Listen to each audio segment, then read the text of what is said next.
Vamos estudar o filo dos poríferos, né? São invertebrados, esses poríferos, porém, são animais encontrados no meio marinho e também já estão, né, adaptados à água doce. Como nós podemos observar aqui pela imagem, percebe que eles absorvem a água pelos seus poros, olha, essa água colorida, e observem por onde eles expelem, por essa abertura que eles têm. Não é uma boca, é uma abertura chamada de ósculo. Então, como vocês podem observar, à medida que é liberada essa substância colorida, ela é absorvida pelos poros que apresentam no corpo. Daí advém o nome de poríferos, ou posso chamá-los de espongiários. Bem, então todos os animais pertencentes ao filo Porífera apresentam muitos poros. Uma outra característica é que são animais que vivem fixos. E tudo que acontece no corpo desses animais se dá a nível de células, não é? Por quê? Porque eles não têm tecidos organizados. Como nós podemos observar nessa imagem, eu tenho célula de pinacócito, eu tenho célula de coanócito, célula de amebócito. Então, tudo que acontece aqui, ou até mesmo célula de porócito. Então, tudo que acontece no corpo destes animais vai ser através destas células, né? Porém, estes animais eles apresentam células bem independentes como essas de coanócito. Por quê? Como nós podemos observar no corpo deste porífero, ele tem duas camadas, uma mais externa, que é esta célula de pinacócito, esta mais interna, que é a célula de coanócito. Como nós vimos na imagem anterior, a água colorida, pigmentada, ela foi absorvida aqui, ela entrou pelas células de porócitos, entrou pelos poros, aí dentro dessa cavidade que é a espongiocele, né? Ela passou por aqui e saiu por esta outra abertura. Esta água colorida que adentrou pelos porócitos, vamos supor que ela arrastasse partículas alimentares. Essas partículas alimentares, então, seriam, dentro desta espongiocele, fagocitada por estas células de coanócitos. E elas, então, fariam a digestão. Como assim? Você já sabe que o alimento fagocitado fica dentro de um vacúolo, sofre a ação dos lisossomos, formando vacúolo digestivo. Após a quebra do alimento, os nutrientes se difundem para o citoplasma, formando assim um vacúolo residual, ou seja, fica o resto ali da digestão intracelular, e em seguida esses resíduos são novamente exocitados, plasmocitados. Mas para onde eles serão plasmocitados? Se o alimento estava aqui na espongiocele e foi fagocitado, ele vai exocitar ou plasmocitar ou fazer uma defecação celular também para dentro da espongiocele. E aí esses resíduos vão ser liberados através do ósculo. Então, tudo entra através dos porócitos e sai através do ósculo, mas a digestão se dá através dessa célula de coanócito, tá? E, inclusive, além de fazer a digestão, como esta célula ela é diferente, ela tem esse coano e ela tem esse flagelo, ela ainda é capaz de fazer uma movimentação da água que está na espongiocele, provocando a entrada de mais água com partículas alimentares e a saída pelo ósculo. Então, esta célula de coanócito, ela tanto faz a digestão como também a movimentação de água, mas a função mais importante para a vida desse ser vivo é a digestão.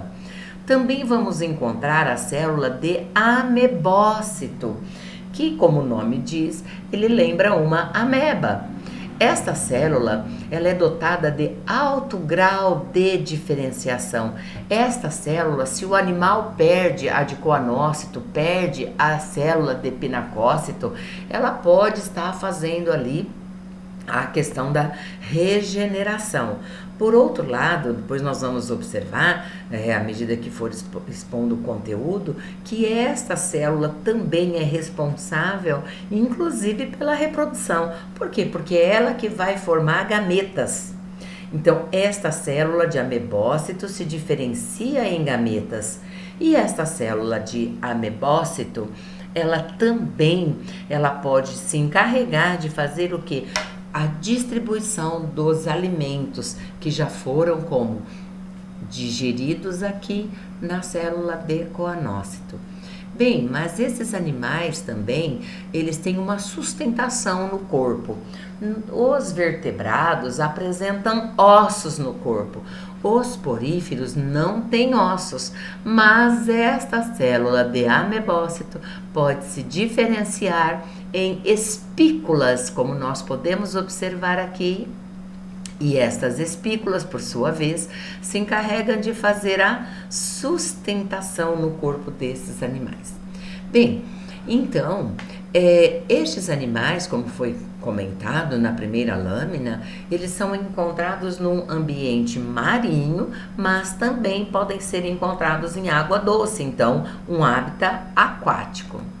Bom, observamos então no corpo deste porífero que ele tem duas camadas, a ectoderme e a endoderme.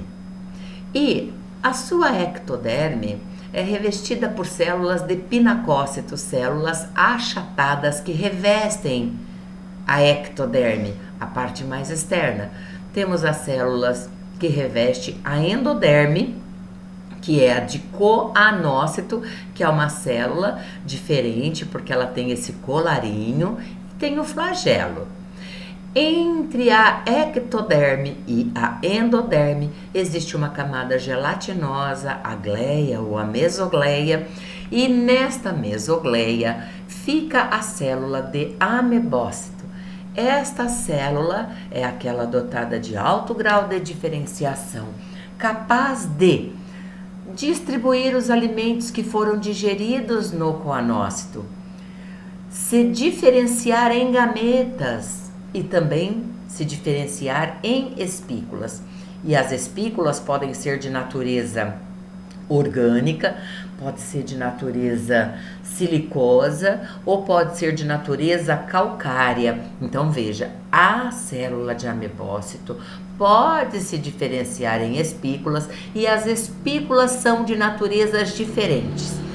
Quando a esponja tem espículas do tipo orgânica, que é uma proteína, então inclusive esse tipo de esponja, embora seja um animal, ele é muito utilizado para fazer o que? Limpeza de pele, então ele é aplicado dentro para fins medicinais. Já a esponja calcária e a esponja silicosa, não, né?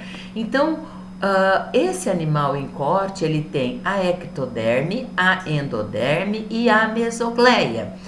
E a endoderme é revestida por células de coanócitos, que farão a digestão, bem como a movimentação da água que entrou aqui na espongiocele e essa água adentrou pelas células de porócito. São animais muito simples, né? Como eles têm duas camadas no corpo, são diblásticos, são pluricelulares, diblásticos. Se, por exemplo, nós fôssemos aqui ver a simetria destes animais, eles apresentam, né, uma divisão do corpo. Eu posso dividir o corpo desses animais várias vezes e as partes serão especulares, né? Olha, então é uma simetria radial. E aqui embaixo tem uma outra esponja, né, em corte, mostrando que a água está entrando sempre pelos poros, passa aqui pela espongiocele e segue pelo ósculo, tá certo? Então, como vocês viram, tudo acontece através de células.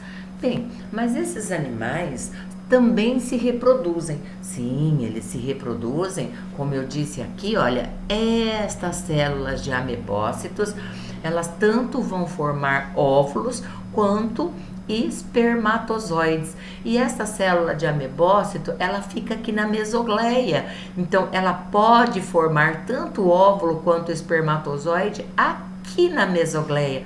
Neste caso, essa esponja, ela vai ser o quê? Hermafrodita, certo? Mas como as esponjas são seres, como nós podemos observar nesta imagem, elas vivem em colônias, pode acontecer desta esponja estar produzindo óvulos e desta estar produzindo espermatozoides. E os espermatozoides, como são liberados aqui pelo ósculo, eles depois entram com a água nesta outra esponja pelos poros. E adentrando aqui na espongiocele, esses espermatozoides que entraram pelos poros, que agora estão no átrio ou espongiocele, eles vêm aqui, olha, na gleia e fecunda os óvulos, né? Fecunda os óvulos desta outra esponja. Bom, se foi produzido numa esponja e foi para outra, então eles já não estão mais se comportando como esponjas, o quê? Hermafroditas, né? Mas como dioicas, ok? Então, elas podem ser, como nesse ciclo aqui, olha, eu tenho uma esponja aqui, outra esponja aqui. O espermatozoide está saindo desta, vai penetrar nesta, vai fecundar o seu óvulo que está aqui na gleia, e aí, à medida que ocorre a fecundação, começa a formar uma larva. Esta larva, aqui na gleia, ela tem um hemisfério de célula flagelada, outro hemisfério de célula sem flagelo. Nesta fase da vida, a esponja, esta larva que está aqui na gleia da esponja, ela sai pela espongiocele, sai aqui pelo ósculo.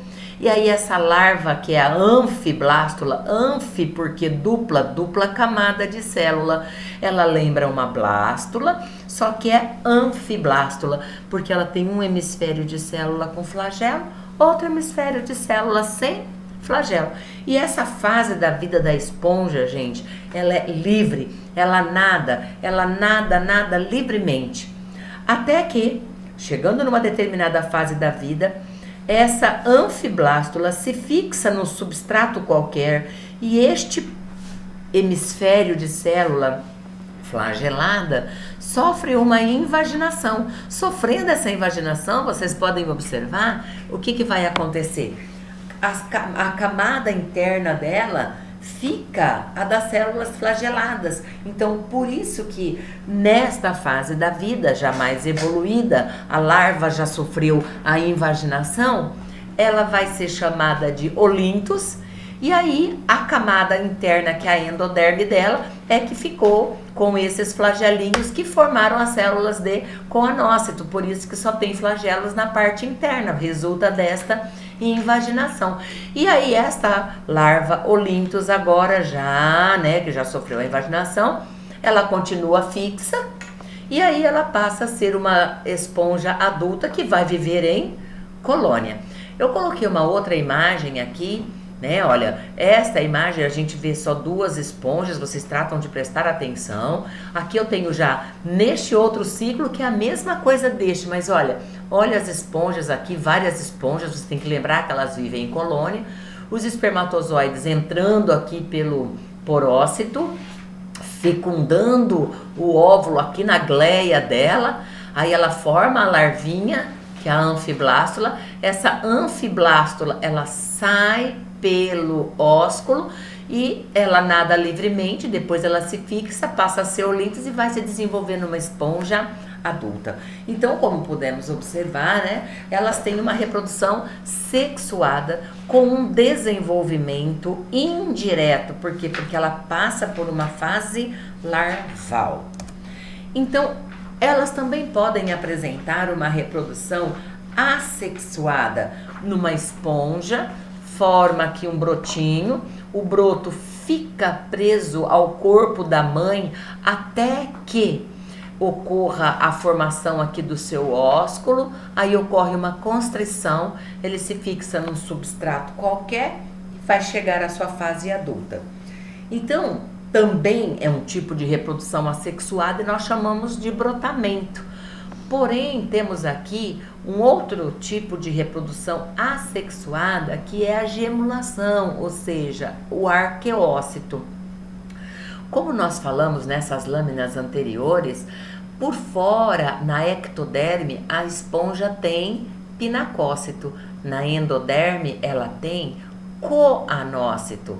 Na gleia, ela tem a célula de amebócito e as espículas que lhe conferem sustentação, podendo ser de natureza silicosa, orgânica ou calcária.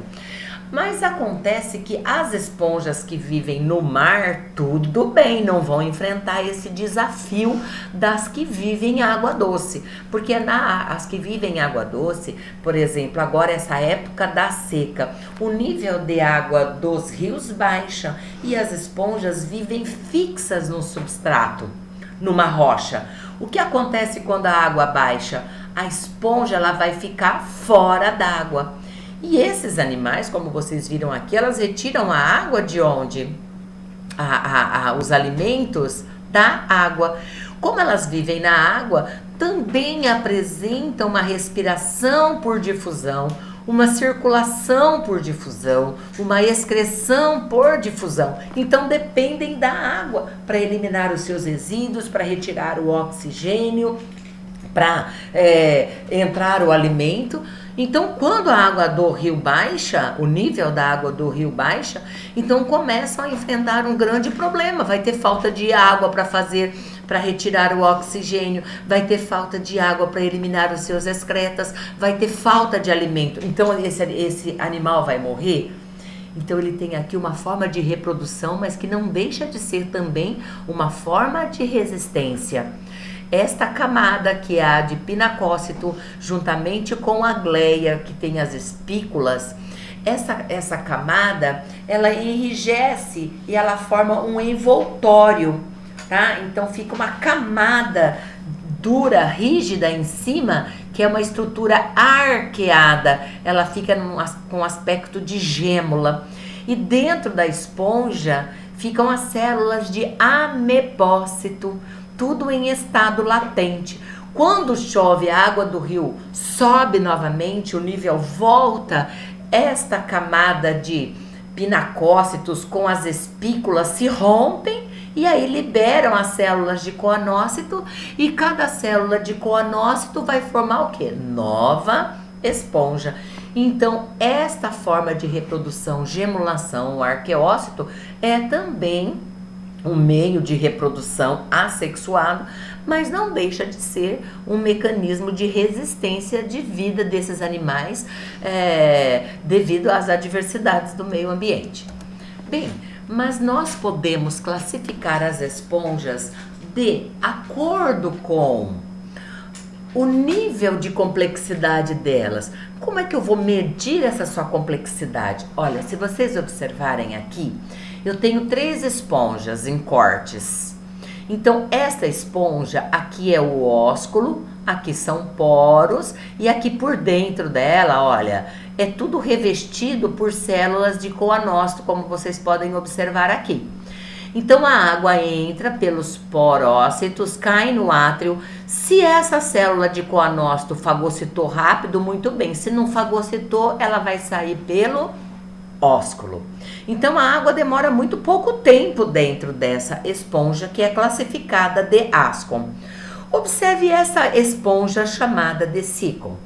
A água entra pelos seus poros inalantes, poros ou canais, poros inalantes, cai aqui dentro desse átrio, mas essa água pode passar por dentro desses canais. Veja que eu não falei em canais. Aqui vocês podem observar que por a sua cavidade, que é a espongiocele, dá a impressão que introduziu o dedo aqui, olha, né? Formaram-se uns canais. Então, essa esponja do tipo sícon, ela tem canais. Então, a água, a hora que entra pelos poros inalantes, a água passa por dentro dos canais e dos canais ela vai para a espongiocele e sai pelo ósculo. Observe que dentro desses canais está cheio de flagelinhos das células de coanócito. Então a água demora mais tempo dentro desse canal, deste canal, desse. Então ela vai fagocitar mais do que essa esponja do tipo ascon. Então a Sicon é mais complexa que a ascon. A água demora muito mais e ela tem condições de fagocitar mais. Lembrando que esses seres vivos respiram por difusão, excretam por difusão, e o alimento que entrou aqui pelos porócitos vão ser fagocitados, então só fazem uma digestão intracelular. Já essa esponja do tipo leucon, olha como que ela como está estruturada. Aqui vocês vejam que ela tem vários poros, são os poros inalantes. Aí a água entra por esse poro, cai dentro dessa câmara aqui, olha. Só dentro desta câmara que nós vamos encontrar as células de coanócito. Então, gente, por cada câmara desta aqui, pode ver que elas se intercomunicam. E a água, então, entra por aqui, passa por essa câmara, dessa câmara, pode entrar nesta câmara. Depois que ela passa por esse poro exalante, ganhando a espongiocele e saindo pelo ósculo. Como a água aqui entra por vários poros e tem várias câmaras em comunicação, a água vai demorar muito mais tempo dentro desta esponja, permitindo que a mesma fagocite muito mais. Então esta é a esponja do tipo leuco. Eu tive o cuidado de colocar para vocês aqui essas imagens que correspondem a estas também, só para vocês verem, né, a diferença da sua estrutura. Olha, os coanócitos tudo aqui dentro, esta é como se fosse esta. Aqui está indicando os canais, olha, a água passando pelos canais e ganha a espongiocele e sai pelo ósculo. E aqui, essa intercomunicação, vocês podem ver que tem os flagelinhos. Então, aqui é câmara, aqui é câmara, aqui é câmara, aqui é câmara. Aí ela vai ganhar aqui, olha, a espongiocele e sair pelo ósculo. Então, gente, é possível sim classificar as esponjas como? De acordo com o nível de complexidade. Qual é a mais complexa? A leuco, que tem câmara. Qual é a menos complexa? A ascon. Bem, sendo assim, nós vimos aí que esses poríferos são invertebrados, né? E eles estão adaptados num ambiente aquático. Não se esqueçam, são animais que vivem em colônia, e a água sempre vai sair pelo ósculo, entra pelos poros, passa pela espongiocele e sai pelo ósculo, né? Pode ser que vocês encontrem assim, os poríferos têm uma difusão, uma respiração por difusão, ou pode ser que eles coloquem uma respiração ausente. O ausente quer dizer que ele não tem nenhum órgão, como foi falado para vocês. Ele retira a água, o oxigênio da água por difusão. Então tudo acontece a nível celular, ok? Então esse termo ausente posso utilizar o termo difusão, ou seja, as partículas migram do meio mais concentrado para o meio menos concentrado, ok? Encerramos aqui os nossos poríferos.